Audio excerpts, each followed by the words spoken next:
Raisa masih diam di bonceng Alfarizi melewati jalan-jalan gelap hingga terang. Mereka akan pulang. Raisa menggigil pelan, cuacanya sungguh dingin. Padahal punggungnya sudah bersandar pada Alfarizi. Dingin. Alfarizi memelankan goyasannya. Dia mulai mencari warung untuk menghangatkan badan. Raisa menatap warung di depan sana. Ternyata cukup banyak warung, tapi jauh, gumamnya. Apa? Enggak. Raisa mengusap wajahnya yang terasa dingin sekali. Alfarizi menepikan sepedanya. Tadi apa? Tanyanya lembut mengintip wajah Raisa. Raisa balas menatap. Ternyata banyak warung tapi jauh, budek. Jawabnya. Alfarizi mencubit bibirnya sekilas. Gak boleh gitu, ayo turun. Setiap sisi jemari Alfarizi berada di ketiak Raisa, mengangkatnya hingga berhasil turun. Pengantin baru mau kemana malam-malam? Dari rumah Pak Ali, Pak. Mau pulang, pesan teh manis hangat ya Pak. Sama goreng pisang. Celotuk Raisa yang membuat keduanya menoleh menatapnya, membuat Raisa gelagapan. Kenapa? Gak boleh. Kesal Raisa pada Alfarizi. Boleh dong, kata Pak Aziz. Boleh. Alfarizi tersenyum membalas genggaman tangan Raisa. Ternyata Raisa itu menyukai sentuhan, pantas berani dari awal memulai. Istrinya ajak duduk di sebelah, Nak Rizi. Ada api unggun kecil biar hangat, ujar Bu Isna, istri Pak Aziz yang tengah membuat beberapa gorengan hangat. Baik Bu, warungnya tutup jam 10 ya sekarang, enggak 24 jam lagi. Udah gak sanggup Nak, udah tua, Pak Aziz tergagah. Mau lagi. Raisa juga merasa aneh kenapa jadi lapar terus, mungkin karena dingin. Yang mana? Tanya Alfarizi lembut, tatapannya berbinar senang melihat Raisa tidak pemilih. Mau yang kedelai? Alfarizi menahan kedut di bibirnya. Alfarizi maksud Raisa itu gorengan tempe.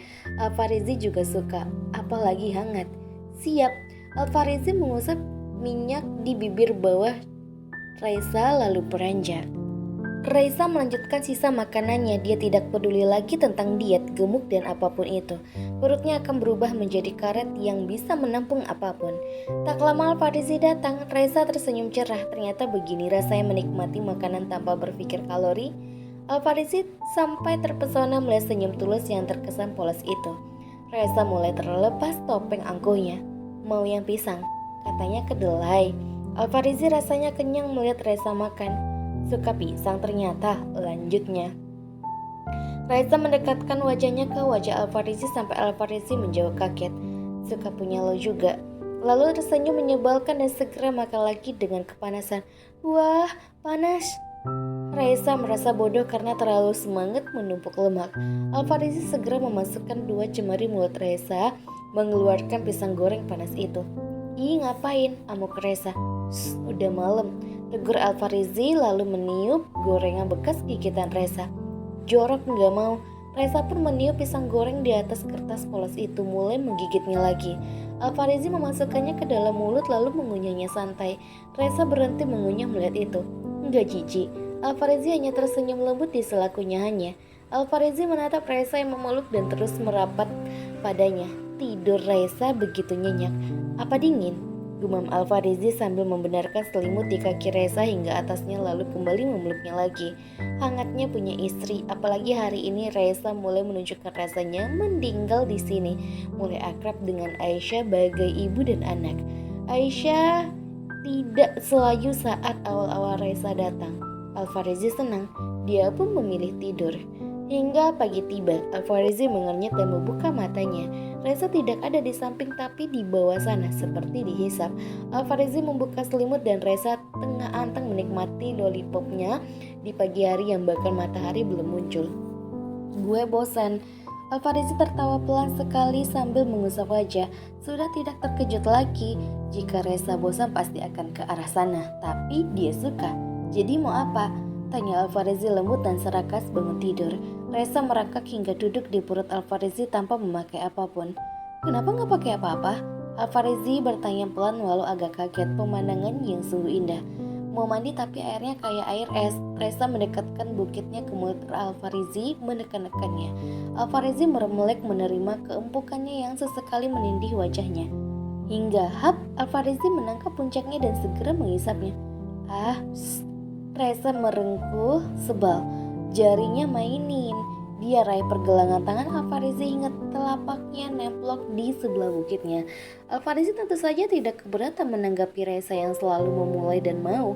Itu lebih nyaman dibanding dia yang mulai tapi Reza tidak nyaman.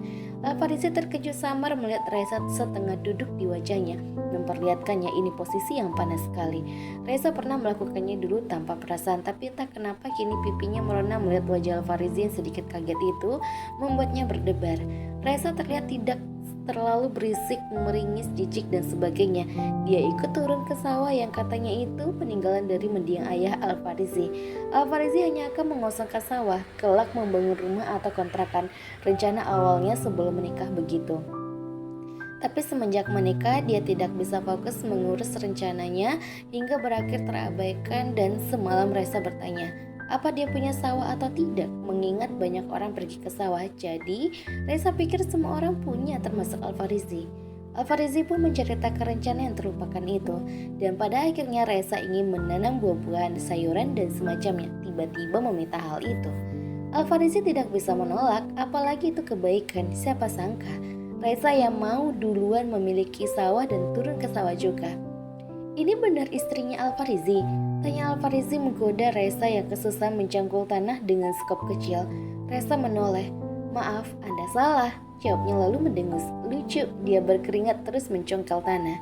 Alfarisi tertawa pelan. Nanti kalau kamu tanam di sini setiap hari harus ke sawah, nggak apa-apa? Tanyanya lembut sekali. Reza terdiam. Gak masalah, gue tipe yang susah hitam kulitnya, udah berjemur di pantai balik lagi kayak gini, jawabnya. Bukan soal itu, nanti capek kotor-kotoran terus. Gak apa-apa, Reza menatap Alfarisi. Kan nanti lo yang mandiin, lalu mengedipkan sebelah matanya nakal. Kamu bener. Keduanya tertawa pelan. Alfarisi sampai tidak berkedip menatap Reza. Istrinya sungguh ingin memperbaiki hidupnya, memiliki niat ingin berubah saja membuat Alfarisi sangat senang.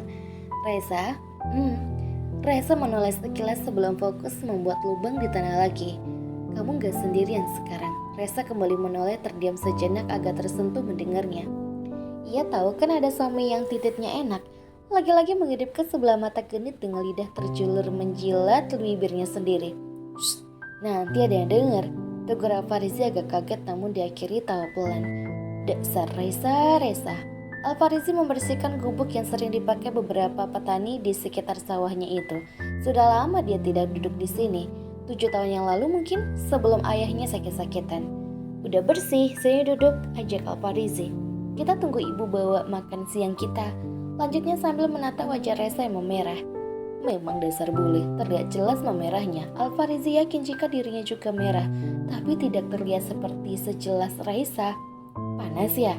Alfarisi melepas topi Reza memperlihatkan poninya basah sekali. Dia kipaskan topi itu. Enak Rizi.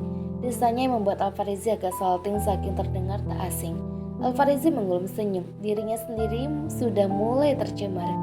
Ibu? Reza tersenyum berbinar dengan apa yang dibawa Aisyah ke gubuk di pinggir sawah mendiang ayah Alfarisi itu. Udah nunggu lama. Aisyah segera naik dan mulai membuka tempat makan bertingkat itu. Reza merasa takjub dengan banyaknya makanan yang bisa ditampung di satu wadah itu. Enggak, baru duduk ibu, jawab Reza. Alfarisi mengelum senyum. Sudah beberapa hari semenjak saat itu Reza menjadi bawel. Dia selalu menjawab semakin akrab dengan ibunya.